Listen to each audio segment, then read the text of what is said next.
Like, up to this was great. I remember watching the WWE Raw, SmackDown, ECW Super pre-show, which was on a Saturday before it.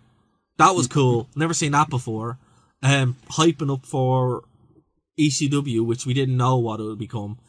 Like, there was so much like glorious wonder and like excitement around this whole show.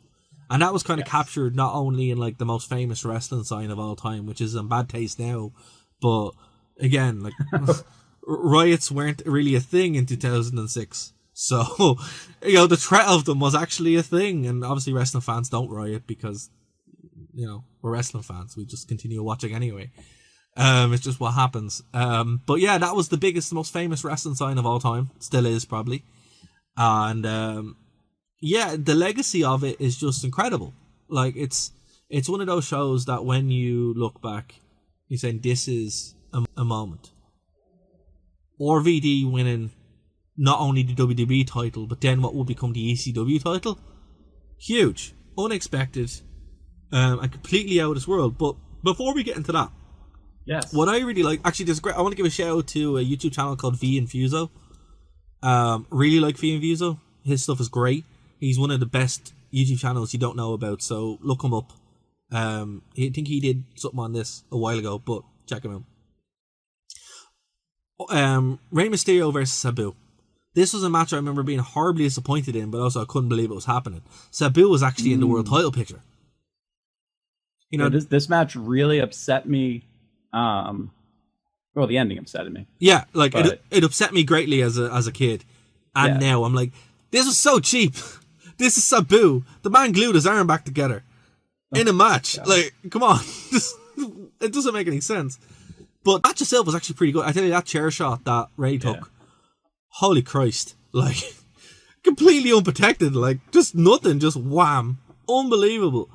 Yes, this is the pre-Benoit era, so we were taking unprotected headshots. It was wow. It was unbelievable. Like, did you ever think though, when you were watching at that time, that if you had placed yourself 14 years into the future, that you'd be going, man, chair shots to the head are a bad thing. I probably have writings where I defended them back in the day. You know what I mean? Like, I support it completely now that they should be banned. Obviously, we know about CTE, all of that, but we were naive back then. I was young back then. I'm not going to deny that I kind of admitted enjoying it, but now it shocks me when I see it. Look, in Rome, there was this thing. The Colosseum. We are animals who like violence. Instinctively, we're going to kind of enjoy it. But our moral brain says, no, that's wrong. So that's why we don't like it, because we're older. And we're not sick in the head. Or teens who are like, yeah, violence is good. Look at the violence. It's like, no, that's horrible, you know. Step back now. Don't, you know. And that's the difference. It's because, one, we're older, and two, we have things. But again, instinctively, there's still that kind of bloodlust in humans that are like, yeah, get him. And you're like, no, don't get him, because it's horrible. And yeah, I totally agree. Yeah. But, you know, if that work hadn't been done, thankfully it was done, and we know now. But yeah, man, I'm not gonna lie, when you're watching the show and you see it, you're like, damn, that's pretty cool. But you're also just like, oh no, it's you know, it's just, it is what it is. Like, I'm glad nobody's taking unprotected chair shots now. I praise that nobody is taking unprotected chair shots now. But watching a match with unprotected chair shots used, like, not Mick Foley chair shots, which is horrific. Like, even in context, it's a horrific thing to see. It's the worst thing. It's the worst thing ever. It really is. Like, I'm amazed The Rock didn't go to jail. Like, to be honest with you. Yeah. But I love the way I love the way Sabu throws a chair. Yeah, I love when people's heads get caught between it when it hit, because then I know the chair's moving out of the way as well. I mean, it hurts. It obviously takes force, but still, like, it's a really cool visual. Like, Sabu's arsenal is chairs. And the way he used them like anybody else. Like, I love a good Sabu match. They can't be done now. Well, one, because he's a lot older, and two, just can't do it. But you go back and watch his matches, you're going to see some really cool stuff. You know, throwing the chair, the Arabian face bomb, just unbelievable stuff. And I love him. He's great. But what I really, that spot at the end, I will have to say, even though it was disappointing, the spot where he set out the table and then did the crash on the outside, did look really cool, but it was a little bit, you know, it was what it was.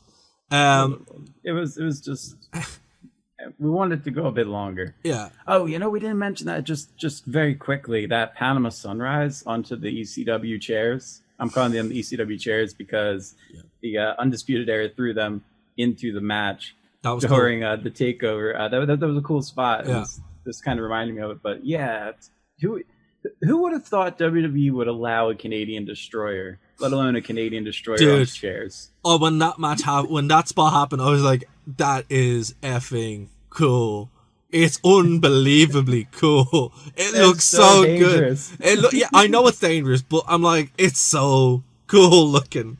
You know, cool. And this is it. Like, we're wrestling, even though it's worked and we know it's predetermined, it's still a combat sport. So, it needs to be a little bit dangerous, and you know, that's why they have the big matches. That's why Match in a Cell doesn't work. That's why Hell in a Cell works. Match in a Cell just doesn't work. You know, if you're going to introduce Occam's razor, right? Right. If you introduce a chair or a load of chairs, those chairs better be used, because that is just a tease. You know, and to use them with a Canadian destroyer is effing rad. Sorry, I can't believe we didn't mention it now. Absolutely, I'm actually going to go back after we finish taping and watch that spot again, because it was so good. It was nuts. It was crazy. I remember just popping like, oh, great. Anyway, this show opened with a very disappointing Taz Lawler match. I thought their match at SummerSlam was a lot better. From like 4 or 5 years ago. I was like, oh, okay. Oh, well, 6 years 4 or 5 years difference, my mate. Yeah, 6 years ago. Yeah. I was like, oh, okay. Yeah, it was what it was. But this was just basically to get Taz back up in the commentary booth, which is where he'd stay in ECW. We had the first WWE ECW match. And this was weird for me as a kid. Because neither ECW. But also, it was just a WWE match. Like, they had pyro and everything. And I did like Joey Styles' little snide remarks about it. I thought that was fun. But I'm like, this is just silly, lads. Like, it's just a WWE match.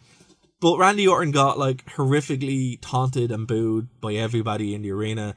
They called him stuff which, if said now, would be a hate crime. Yeah, right. They'd be cancelled. That's what I'm like, I can't believe these words were just said and broadcast, and now you'd be cancelled, and you know. Oh, you absolutely would be. Though, to be fair, this was pay-per-view, and you can show literally anything on pay-per-view. It's just weird because but still, it's on the streaming network now, so like hard F words and other such things. Hard ones. It's like, yikes, you know, big yikes for me. But again, we're 14 years older and we're grown adults, so it's kind of like, okay, but grown adults were saying this at the time. You're like, what's going on? Like, come on. I didn't understand what their issue was. Yeah. You know, what's so funny though is that those people in 2006 were complaining that we weren't getting the language and the nudity and everything that we were getting in the late 90s. Yeah. So it's like every 10 years, it's like, you guys don't realize it was still pretty ridiculous. It was during that time. And like, it's because, you know, when you go to a WWE show, there's like 6-8-year-olds there with their families. This show was all like, 18 and above, who wanted all the stuff from the Attitude Era. So yeah, the language is going to be a bit different. You know what I mean? I'm like, if I brought my kid to a WWE show and the guy beside me was using hard Fs, I'd be like, hey man, you know, don't. You know, it's like, can you not? So yeah, I totally understand it. You know, it's a different kind of world. You know, but yeah, like, this match was fun. 15 minutes, a bit too long, but it did get over Kurt Angle's new character. Did get over his new harder, extreme persona, which was cool. Man, sometimes when I watch these pay-per-views, though, I fast forward in my head to a WrestleMania 12 years later and go, what happened? I mean, with Kurt Angle, we know what happened, but sometimes, man, well, look, Kurt Angle would be gone out of the company by the end of this year, and he'd be over in TNA, probably for, and I would cover this on the 4 Podmen, probably for the best run of his career. TNA was the best years of his career, and stuff he did there, that's what happened. Those moonsaults. Doing moonsaults off cage. Christ on his throne. That is just unbelievable. Like, unfortunately, we know why he could withstand the pain. which turned out to be an issue. That's but... also a thing. But listen, guys, we're going to take our break here for the radio segment. If you're listening, go over to nerdtoknowmedia.com right now. Get the rest of the show. Subscribe on YouTube, Twitch, all that kind of good stuff. If you go onto YouTube, that's where you're going to get a whole bunch of content. So we would urge you to go there. Nerd to Know Media on YouTube. nerdtoknowmedia.com is where you can get everything. Check out all the shows. We'll be back next week here on Phoenix 92.5 FM. Guys, for everyone who's listening to the audio feed or watching the show, we're going to come right back after this.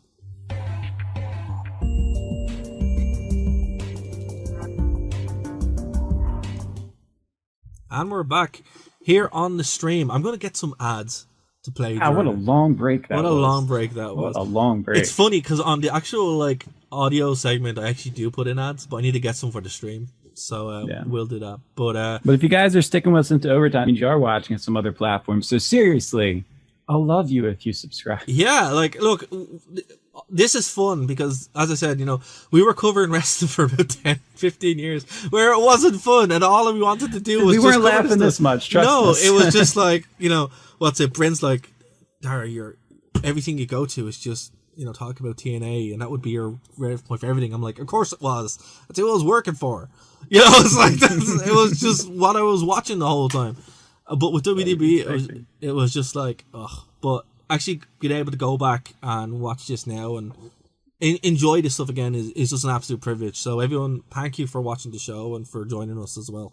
And again, look, if there's something you want us to cover, because this is a show that is kind of dictated by you guys. So, if you don't tell us what we're going to watch, Dave's going to send me a message at on a Friday going, what are we going to talk about? And I'm like, oh, I don't know. This maybe. I know next week we're going to talk about the greatest match of all time, apparently. But other than apparently that, we are. Yeah, apparently that's what's going to happen.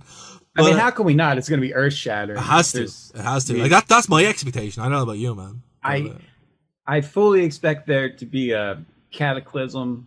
We're going to end the Younger Dryas. I'm not sure. Something has to happen, because if not, I'm going to be very disappointed. Very disappointed. Do you think it'll be a cinematic match? Oh, well, it has to be the best match. Has to be the. I mean, does that? Well, unless we're looking at it wrong, and the best match of all time is a gimmick match. And so there's Randy Orton and Edge, and then also there's the greatest match of all time. Exactly, and then also there's that's the actual gimmick itself. And we just haven't been told what it is. Oh, okay. They're just becoming TNA, where they're going to explain exactly what it is on the screen. Give a list of 20 rules that no one can understand. Oh my god! If they're great, like King of the Ladder, but good luck explaining it.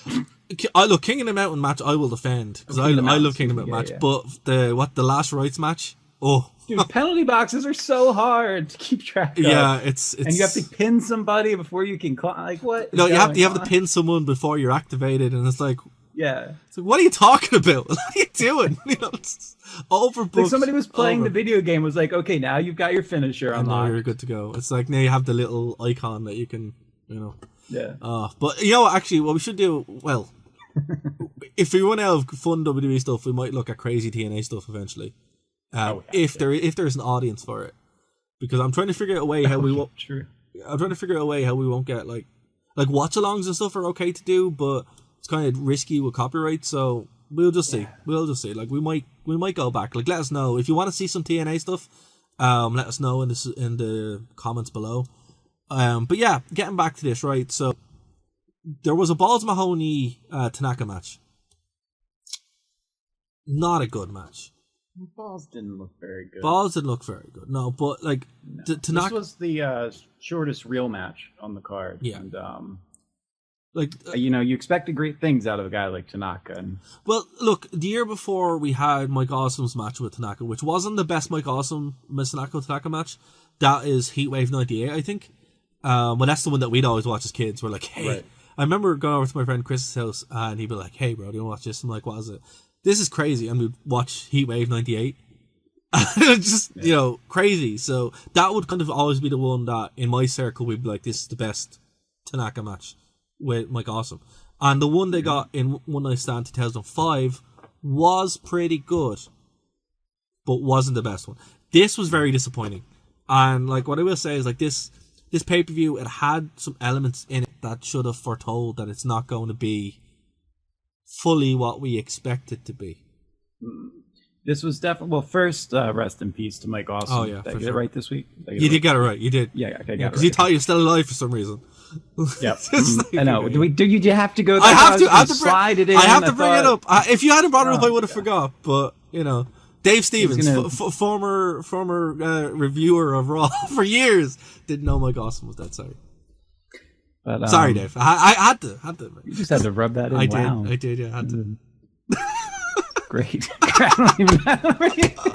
sorry. I was trying to cover my butt for a couple weeks ago, and you're like, you know what? I'm going to expose you here, right now. I'm sorry. Look, everybody makes mistakes. It's fine.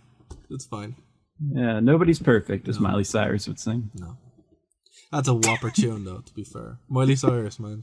I have to say, her Hannah Montana stuff was better than her Miley Cyrus. Just saying. I mean, there's ups and downs. There's ups and down periods. One thing apparently she is good on that Black Mirror episode. I haven't seen it. Is that Ashley? No, she's really good. That whole episode is quite good. There's also a Hannah Montana Linux version if people are interested. You know, I saw you post that. So that's wild. The more I learn, I'm gonna. So you might have your form of Debian right there, man. Just saying. Anyway, I think that's a topic for a different podcast. Because there is a tech podcast coming to Nerd to Know Media, so. Cool. One of the things I really like about having so many shows on this network is I will find a topic pop up that I would not expect to be covered or talked about. One of it had to do with Pikachu one week, and I was interested. I was like, oh my gosh, I've always wondered about that. Yeah, and sure. There was a dream version of Platinum, something that you guys wanted to play. Oh, that's wild. Yeah, last week or something. So it's just there's so much fun on this network, guys. So you subscribe to our show, you're subscribing to getting to see a lot of other shows pop up in your feed as well with some topics that might just tickle your fancy. Exactly. And that's the thing, if you're watching, if you don't like wrestling, why are you watching this? But if you do, there is us. Yeah, exactly. Well, that's But but like there's so much covered on this that literally there is stuff from, hardcore Japanese horror and Pikachu to conspiracy theories and aliens. So we cover everything on this network. So if you're watching this or if you just came across this, subscribe. I guarantee it's worth your time. And watch out for some crazy technology stuff which is coming soon. So Hannah Montana Linux is a thing and will be covered at some point, even if I have to do it. But right. So R.I.P. Mike Awesome. And don't worry, Dave, I won't bring it up again. That's how we segue back. That's how we segue back. So now I always get to associate it with Miley. Exactly. Well, there you go. Great. On a very serious note, I'm just going to try and bring us in super serial, just so super serial. So we can go back. So we can go back to the chair shots. Since we are going back to some hardcore stuff, I do want to give a shout out to Danny Havoc, a phenomenal deathmatch wrestler that passed away this week. I had the chance to meet him a couple times. Very down to earth guy. There's a lot of people. I said this in my post, but there's a lot of people who get into deathmatch wrestling just for exposure, maybe other forms of wrestling. They wouldn't quite fit in, or he's a guy that did it just because that's really the type of wrestling that he loved, and he wanted to elevate it. And it was just kind of a shock, and just wild. I was not expecting that. I was not expecting that news. I don't think anybody really was. R.I.P. to Danny Havoc. It sucks, he was. I think he was like 34. So he's only a couple of years older than us. So it's sad. It's been a while since we've had that kind of death in wrestling thing, and when you're watching hardcore wrestling, it's not deathmatch wrestling, and deathmatch wrestling definitely is a choice. Like we saw it with Mox, where he left WWE to go wrestle in the glass and barbed wire. It's just a calling for some guys, and this is what they want to do. So, that is really sad. And when it happened, I saw your post, Dave, and I was like, wow, man, that's really sad. So hopefully him and his family. And what made me really happy, though, I got to say, is seeing WWE stars reach out and mention him on Twitter and stuff, because a lot of the guys worked with him. Well, think about it. Like, a lot of the guys now who are big stars are former deathmatch guys or have been there. And that's the difference. It's not as factionized. That's a word that I've made up. It's not as split where we can't talk about people who we worked with because whatever. Now it's like, well, yeah, we did work with him and he's passed, so I'm gonna And that's some that Twitter I don't particularly like. I kind of hate Twitter at some points, but with wrestling, it's great sometimes, particularly with stuff like this where communities can come together. And sadly, it is around death usually where communities come together. But look, I hope his family at least are getting the support they need, and he'll always be remembered as one of the greats of deathmatch wrestling. So one of the absolute first deathmatch show that I attended was CZW's Tournament of Death 7 back in I think it was 2006 or 2007. He would go on to win that event, so he was the first kind of big star that I saw. And these days of like Necro Butcher and Moxley and all of them. So and Drake Younger, who was featured yet again as a referee during the Adam Cole Velveteen Dream match. Oh wow, that was him. Yes. Oh, I knew he looked familiar. That's crazy. Like WWE seems to use him. Triple H must trust him because he seems to get used for matches that Triple H cares about. For those that don't remember, even though he's an NXT referee, he's the one that did Ronda Rousey's debut match. It's just something they trust about him. But that's it. It's like these deathmatch guys, the ones that stick around, unless they're doing crazy spots, which you can't really do anymore now, they're usually safe enough. To wrestle that kind of style, you can't be if you're a backyard wrestler, that's what I'm talking about. But you can't really be stupid and make a career out of it. Like, if you're going and doing this dangerous stuff, you kind of need to know what you're doing. And that's probably why. That's probably why he's being used, because he's like, look, he's a safe hand. We're going to do some crazy spots here. He knows how to get out of the way and look after himself, so it's fine. But yeah, it's good, great catch, man. I honestly, when I was looking at him, I'm like, he looks really familiar. I don't know why. And now you've said it, so fair play. But look, kind of circling back to this, Masanaka Tanaka has some great body of work. I would recommend it if you like good hardcore matches that aren't WWE of the variety. They're more like straight, basically like strong style with a chair. You're gonna see Tanaka pop up. The chair shots that he took from Mike Awesome are sick. But this Balls Mahoney match, it's not good. It doesn't even register on his match. For me, this was just ridiculous. And Balls Mahoney won, which was even more ridiculous. But this wasn't a good time for him in his career. No, it wasn't. It was not. There was the FBI Tajiri match. It was great to see Tajiri, but not a great match. So let's just focus on the two main events. So this was built as kind of like a double main event show. There was the ECW main event, which was an ECW feud versus a WWE feud. This was in one of Mick Foley's books. I don't remember which one. Hardcore Diaries. That was the one that was in. That's when I met Mick Foley. During that time, yeah. It was signing his book in Easton's on O'Connell Street, which is the main street of Dublin. And I got to meet him, and it was, great guy, really nice guy. But yeah, and this whole storyline is mapped out. So Edge and Mick Foley had a phenomenal match at WrestleMania 22. That was their hardcore match, and it really kind of put Edge on the map as, right, we know he's able to do ladders, but is he able to hang with Mick Foley? Oh yeah. Just like Randy Orton. Randy Orton had the same baptism by fire 2 years beforehand. Which yeah. Was it a power bomb onto the tacks? Onto the tacks. DDT onto the tacks, yeah. And it was he was going for the RKO and he kind of pushed him off. Threw him, yeah. And the thing of it is, again, one thing I don't understand about lads that wrestle with thumbtacks. Why are you in trunks? Wear jeans and a t-shirt.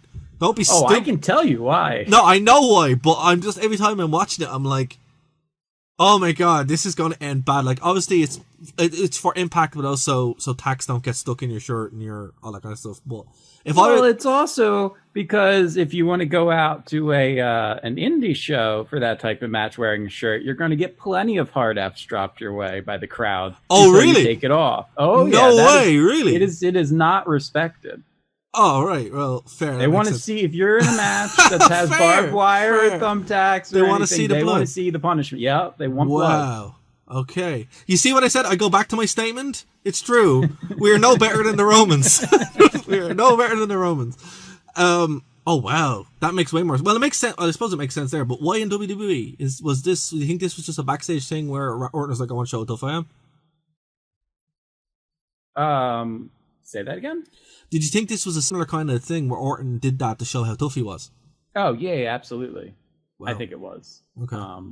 Because he was, let's see, 2004 he debuted, so this is 2006. So yeah, this was still his proving time. Wow. Really. Well, About it. Guys, I did not know that was the case. So there you go. That's why they don't cover up, because they will be mocked heavily. Wow. And if you do see somebody that happens to be really, really heavily covered up, they're going to get set on fire. No way, really? Because you multiple layers that you can layer and get them out. Even though last time I saw that happen, they still got third-degree burns. But still, hey, it's all cool. That's insane. So yeah, they just wrestle in trunks so you can see how cut up they are at the end of the match. Yep. Pants are allowed. It's really it's the canvas of the back that people want to see. You want to see cut up and that kind of stuff. Yeah, so you can't wear a shirt, but you can wear pants. Absolutely. Well, okay, yeah. Still, I don't know why he wore trunks still, because it's like that cannot be. You're right, Derek. He shouldn't even worn trunks. He should have just taken that. Take that off. Just go for it. Oh no! But should have taken that spot full on. Like in this match with Edge, like Edge was wearing pants, so it kind of was less. And I think he was wearing like a t-shirt and a kind of vest. So that would be looked down upon. Is that correct? But he went through a table of fire, did he not? Oh, yeah, that's very true. There we go. That makes sense. That makes sense. Yeah. So for sometimes I know what I'm talking about, guys. Yeah, makes sense. I did not. My mind is blown. Dave, this is the second time you've done this on a show I've done where you've totally blown my mind that I can't even recover. Now, to be fair, the time travel one, I was just finished at the whole point. We had to end the show because I just couldn't comprehend it. But yeah, so there you go. So yeah, like this was set up with Mick Foley and Edge, and then when Edge won the match, he was given the hardcore belt, and Mick Foley was like, "Look, you're the new hardcore guy." And this was obviously to set up a big kind of heel turn for Mick Foley, which was weird because it's very hard to actually get Mick Foley booed and this kind of work because he was doing everything. It was kind of go back to the ECW Kane Dewey anti-hardcore wrestling, and it's set up a feud now with Tommy Dreamer, Terry Funk, and Beulah. Beulah came back to be the foil for Lita. No. So this match was actually really good. Now, it was better and worse than the year before match with the Dudleys and Sandman. Didn't have that true feel to it, but it was a better match. It definitely was. Tommy Dreamer's ability to inflict pile drivers on women is unparalleled in the wrestling industry. Well, yeah, it's something to be known for, right? I suppose. Something to be known for. Yeah. I mean, if you live in the house of hardcore, you're gonna be hardcore. So it just, it's, I don't know, would we see that nowadays? Maybe, no. Maybe not. No, we would not. Like, and case in point, with Lucha Underground, this is what took down Lucha Underground, the violence on women, intergender matches. That's what took it down. When I was thinking of this type of thing during In Your House, because I love Candice LeRae and Johnny Gargano, but every time I think of Candice, I just think of the fact that she built her career as an intergender wrestler. Yeah. She built her career showing that she could wrestle against the men, and it's a side of her that I don't think we'll ever really see in the WWE. Look, and there was a thing on the Observer. Brian Everett was talking about it, and it's true. Like, people don't like seeing women being beaten up by men. No, they just don't. Wow. Well, I mean, no. Oh, wow, this pain. No, but unscripted. Yeah. Well, no, I mean, like, it's a harder sell. For example, if you're watching, like, it's easier to sell a chair shot to the head unprotected than it is, like Mae Young going through a table with a power bomb. But I still love both of them. Well, Mae Young couldn't really kill Mae Young, like, like realistic. So that's the acceptable. Couldn't really, like, she just was. But I mean, for your and even still, the way that was sold, it was like, this is the most dastardly thing done ever. But what I mean is, an example that Figure 4 uses is when Austin was beating up the Hardy Boys and then absolutely decimated Lita with a chair and a stunner and everything, and the ratings just went through the floor. It's like, there's a line, right, where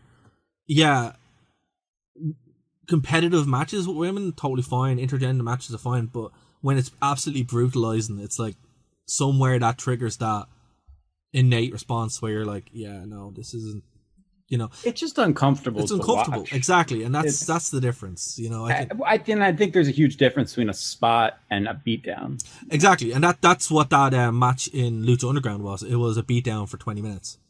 Yeah. So it was just like, yeah, no, this is, and I think like the way they used it here, when Tommy Dreamer does it, it's like it's a spot. It's not like a focal point of the match. And right, that's yeah, and Lita kind of, she got what she deserved as such from Beulah. Beulah was the one who was the arbiter of justice, not Tommy, and that was kind of a cool way that they always did it. So whenever they set that up, it was never gratuitous. It was always kind of inside the storyline, you know the way. Speaking of storyline, inside of, what a change it was for Edge and Lita than a year previous at ECW One Night Stand. Yes, very much so. But also Kurt Angle. Kurt Angle was in the anti-ECW camp the year before as well. Yeah, well, but he was in the anti-ECW camp, but Edge and Lita were in the they were just in the fans hate you because of what's going on with Matt Hardy camp. Yeah, exactly. Because that was you want to talk about some chance. Oh yeah. And the complete, this is what I love about wrestling is, as a fan base, you can completely switch and turn around in the course of a year to beloved, and we completely forgive you. Wrestling fans are very fickle, but also very forgiving, if nothing else. So that's just the kind of way. But like, this match, I really enjoyed. For me, it was like the highlight of the show until it wasn't. And if you want to see any match on this was one that you really enjoy, like bell to bell. As an ECW original thing, you know, it would have fit, even with who was in it, it still would have fit in ECW, right? That's what I mean. And then we have what wouldn't have fit in ECW at all, but still goes down as one of the best ECW matches or one of the most important ECW matches, and I use that in quotation marks, of WWE canon. It was, forget that. It's one of the most important wrestling matches. For sure. Oh, yeah, for sure. But I mean, like, with that ECW proviso, which... Right, the WWE ECW timeline. Yeah. But, like, it's still very important for ECW as such, because of what it meant and what it did and what it set up. Now, briefly, we'll touch on it. We'll probably go into it more if we ever look at December to Dismember, and what happened with the breakdown.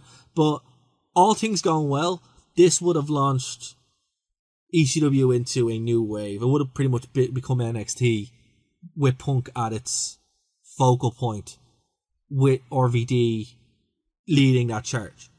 But what happened, and that all fell apart. And then it was an uphill battle for Paul Heyman from the get-go at that point. Because remember, like, this wasn't supposed to happen. This was supposed to be a flash in the pan kind of thing, and that was it. But, you know, the One Night Stand was a massive success. The Rise and Fall of ECW was a runaway success. I still think it's the most sold WWE DVD of all time. I know it was for a long time. And that was it, you know. So Paul Heyman at this point was holding all the cards and had everything going his way. And it was undone by one police checkpoint, basically. And some bad decisions by RVD. So just bear that in mind as we're going forward. But you know what? I think what you're saying is important in the sense that forget about what happened after this moment. Try to. We're going to talk about this moment. Yeah. Like I'm setting it up in such a way that everything that happened was completely opposite to what was meant to happen, basically. And at this point, this was Paul Heyman's probably most success until Brock Lesnar and his career after wrestling and now running Raw. But I mean, like, this was a bigger success than anything he did in ECW. In the original ECW. Yeah, exactly. That's what I mean. They had more buys than any, right? They had more buys, more attention, and more support. There was actually money behind this as well. Yes. And this was a real the venue. chance. The venue was a perfect choice, going to the Hammerstein Ballroom. Everything. And tapping into, we talked about, the fans and not having little kids there, really, for the most part. And that's because the people who bought tickets, because they were priced fairly high, $1,000. People. They were $1,000. I did not know that. Mm-hmm. Oh my God, $1,000 for a wrestling show? Get effed. So you want to know why the fans were really invested emotionally? No way. Like, I'm sorry. I wouldn't pay $1,000 for anything. No. That's just no. But fair play for anyone who did. You know, you got your money's worth. But yeah, like that was I couldn't believe that. I only found that out recently from the Solo Monster. I was like, what? Tell you paid $1,000? Yeah. That's why whenever you see those people who sit at the front of every WWE show, when where's the money coming from? What did they do? That's what I wonder. Like, how can you afford to travel this much? And like, what do you do? Exactly. It's like, is it drugs?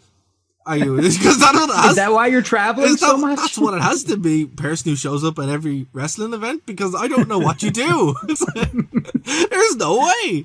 No job. That's all said in jest. Obviously, they're not drug dealers. They might be. No, they probably are. Though, but I don't know. So, but it's possible. Anything's possible. But it's like, seriously, anyone who's shown up at that, let me know what you do or don't, because it could be something criminal. But fair play. Could you imagine, like, and then you want to multiply that by magnitudes for like to sit front row at a WrestleMania?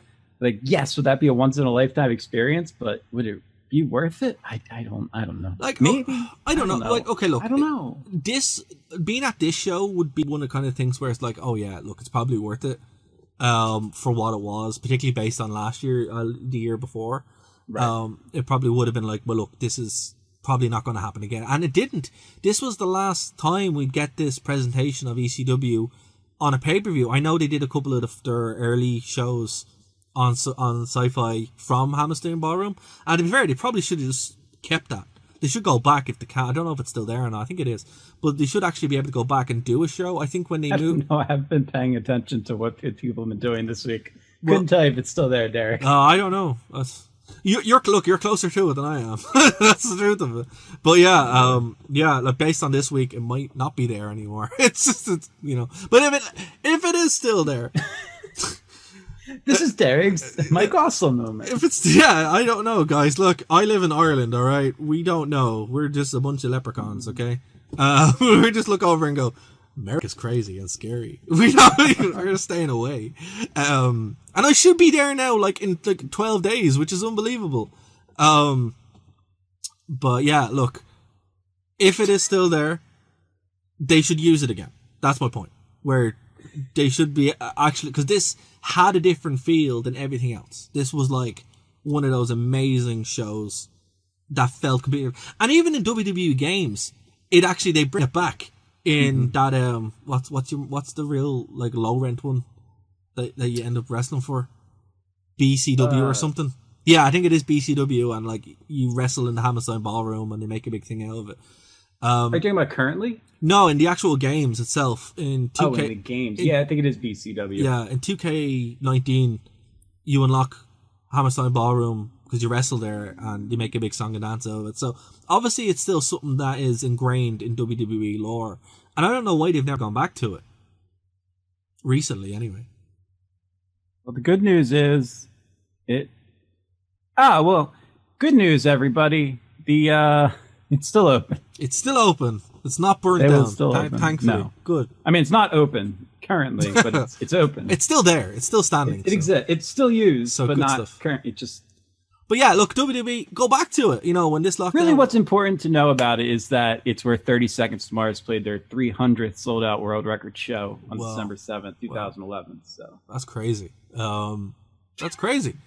But look, I'm giving a shout-out to my favorite band, but at this point, I might as well. Actually, you know what's funny? 30 Seconds to Mars has the bass player of Angel Airwaves, the former bass player. Oh, their new bass player that they got like last year? No, they're all Matt Tomo? Matt Watcher was in 30 Seconds to Mars, and then he was in Ancient Eras. I actually met Matt. That's like first album, wasn't it? Second album. Second? It's a great album. I met Matt Watcher actually outside a show in Manchester. Outside the Angels Era show. Because nobody knew who he was, because they were all there for Tom DeLonge. And I'm like, oh, hey, Matt. And he's like, what? Hey. And I was just, and everybody was like, who's that? I'm like, it's the bass player of the band. And they're all like, what? I'm like, yeah. That's cool. Yeah, that's an interesting era for that group. Definitely. What year was that? That was 2000. Actually, that was this era. This is 2006. I was going to say, that would fit. Yeah, we were still getting Screamo out of Jared Leto back then. Oh, yeah, for sure.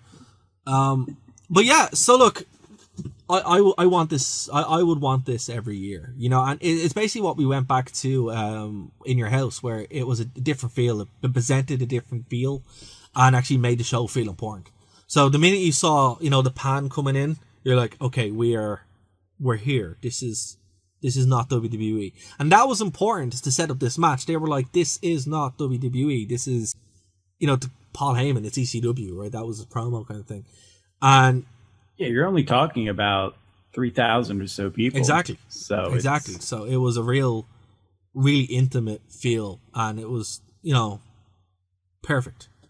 What I love about those small venues is it allows the crowd to chant together. Exactly. It's one of the things about Madison Square Garden. It only sits 20,000. Like when you're in, let's say WrestleMania had been in Tampa Bay this year. We're talking about an 85,000 person crowd. You don't get the same kind of fluidity. Your emotion's not as connected to each other. Yeah, like that's one thing that one of my favorite wrestling shows I ever went to was in the National Stadium in Ireland. It was a TNA show, 1,000 people. But it was packed out, and it was AJ Styles versus Kurt Angle in the main event. They went for an hour. It was amazing. Oh, wow. It was unbelievable. It was probably the best match I've ever seen. Yeah. And as you said, it was because the crowd was so into it, and it was so intimate, and it was just like, this is amazing. So yeah, look, that's what they went for, and this is what they really wanted to kind of replicate. And this is what John Cena walked into. And this is John Cena. We hate John Cena. Because he has transcended from being Word Life John Cena, which I actually really enjoy, to this force down our throat, everything that we don't like kind of character. And he became a call. He was a creator wrestler. He became a creator wrestler. He really did. And this was full on hatred. Like, you know, I've never seen hatred at this level for anyone. And, you know, he takes off his shirt and it gets thrown back, and he tries again and someone spits on it and throws it back, and you're like, wow, this is serious. And, like, you know, when he walked out, no one cheered, everyone booed, but he kind of went through it. And I think that was like the most face thing he could have done, where he's like, I don't care, I'm just going to go and do it anyway.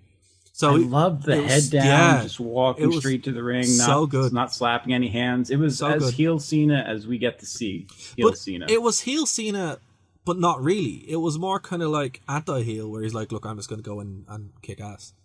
Yeah, it was, I know this isn't my homeland, but I'm still here to try and defend my honor or whatever. Exactly. You know, and it's never been replicated. I think the closest we got to it was with CM Punk and Money in the Bank. Yeah, that's the next one that stands out. And they both happen to be results of the Money in the Bank ladder match, which we covered. And I know we covered this match and talking about that, but it deserves to be reiterated for the timestamp that it was for wrestling. Like, the match itself was a very, very good RVD match. Like, Cena, one thing I liked about Cena and do like about Cena is that he always works. One thing I like and dislike about Cena is that he works to the person who's in the ring with. So we can have some great matches and then just have some absolute terrible matches. With RVD was in the prime of his career at this point. It would peter out in the next 3 or 4 years, which sadly was in TNA. But this was his pinnacle. And it was a great match. It wasn't the most violent match in the world. It didn't have to be. It had some violent spots.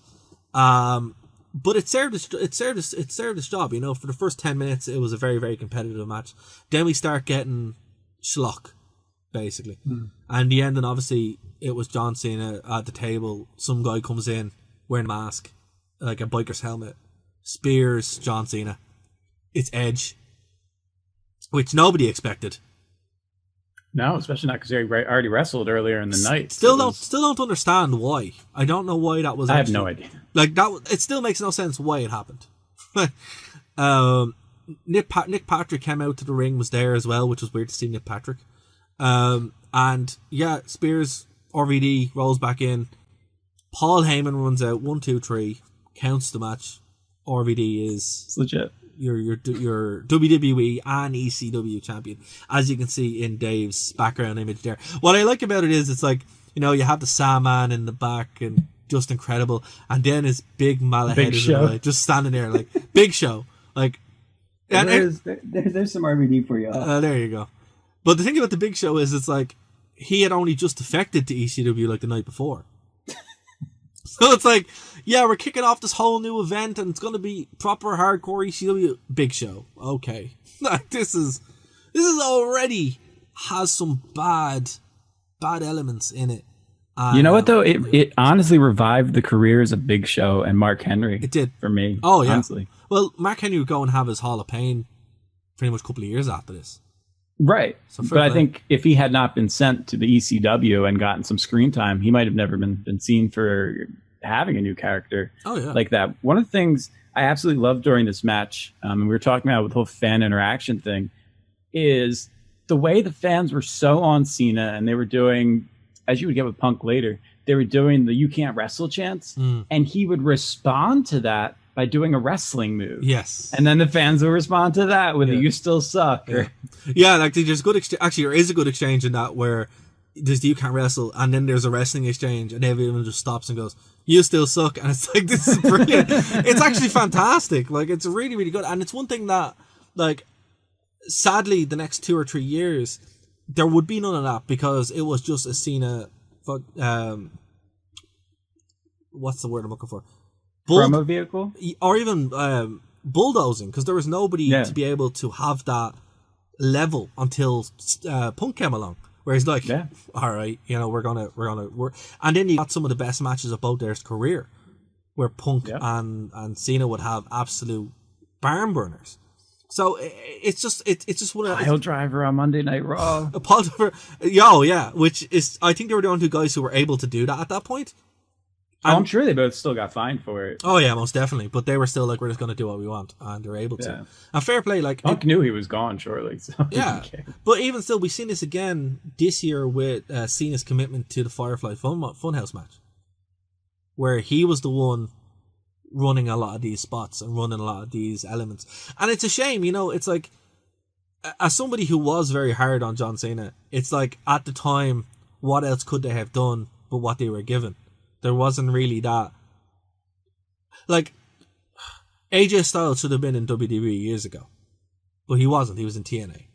All the good talent that WWE could have used, who are using now, come from TNA or the Indies. And they were just too young or inexperienced or just didn't want to leave. So it wasn't. And really the WWE straight up refused to use them. I mean, you were blacklisted. If you worked for Ring of Honor, you worked for TNA, you were essentially blacklisted. Exactly. For working in the WWE for a couple of years. It was very, very bizarre. Yeah, it wasn't until Triple H took over and started changing this. Yep. Where it was like, and I do think if, you know, in a turn of timeline, if that wasn't the case, I think we would have seen a very different John Cena. Someone who wouldn't have been "You can't wrestle," but more, look who you have wrestled. And it's the black mark on his career that time period, that 3 to 5 years, it did nothing for nobody. It just kind of ticked over, and it's a very forgettable time period. Did a lot for his bank account. Well, fair enough. Not gonna say no to that, right? No one's gonna be stupid enough to do that. But like, with the exception of Shawn Michaels matches, that great match he had on Raw with Shawn Michaels, and a few matches here and there, it was very, very, very poor in hindsight. But then he redeemed himself by, you know, that great US title run and stuff like that. But it's just what could have been, right? And then what was when TNA eventually, well, when the main card of WWE eventually just became TNA. So it was what it was. But Dave, did you know that the Hammerstein Ballroom is actually owned by a church? No way. Yeah, that's serious. That's funny. It looks like it was bought that way in the 70s, and then they renovated it, but they're the ones who run everything. Well, there you go. Sun Myung Moon's Unification Church is the current owner. Only in America. That's it. That's why you guys are the best country in the world. Stuff like that just doesn't exist anywhere else but in America. It's great. Anyway, look, before we finish up this week, we've done an hour of overtime. I think this is the longest show we've done on the Rewind ever. So thanks for everyone sticking with us. If there's anything you want to comment on, let us know in the comments below. You can email us, nerdtoknowmedia@gmail.com. That's just the general email for all the shows. Twitter, I'm on Twitter as well, @DarragWV. Dave's on Twitter, D Dave Stevens, right? Yep, the Dave Stevens. Give me some follows on Twitter. Yeah. Sometimes I like to pretend that it's the old days and I can just go down there and troll, and then I remember, oh, I can't. I need to delete some tweets. So it's a fun time to follow me. Exactly. Cancel culture is the thing. It's kind of scary. Every day I go on. Am I shadow banned yet? No, still good? Okay, let's go. Let's roll. So, yeah, exactly. It's like, what's going on? Oh, Twitter. It's so funny and so scary at the same time. But look, well, if you follow my Twitter, usually I'm talking about something tech related or shouting abuse at our unelected Prime Minister, who's still there despite it being 4 months since the election, so okay. Or I'm talking about wrestling. So they're the three things that I talk about on Twitter more than anything else. So give me a follow if you want. And Nerd to Know Media, all shows all the time. We don't know what we're going to talk about this week or next week on the Rewind, so we will let us know. Even though I think we've actually said it earlier in the show, and I think we've both forgotten. Yeah, we don't know. Oh, we have to talk about the greatest match ever. That's the only thing we have. That's going to be our lead-in next week. But I mean, it's the greatest match ever. It deserves a full hour already. Several hours, maybe. Yeah. Wait, I'm gonna have to cancel work. Oh, it's what's going to happen. But that we're going to cover that. We might cover out something else. We'll throw it up on Twitter or Facebook. Go over to the Facebook page, guys. Dave and myself are quite active on that. And I'm also posting stuff from the vault on our YouTube channel. So that's basically old clips from the desk, where, you know, actually there's a few from Dave as well that's going up. I'm going to go through them and popping them all up there. So we have something up on the channel at least once a day. So no excuse not to join, and it's all free as well. So guys, thanks so much for joining us. We'll be back next week, same time, here on nerdtoknowmedia.com, YouTube, Twitch, Twitter, all that good stuff. And we'll talk to you next week here on The Wrestling Rewind.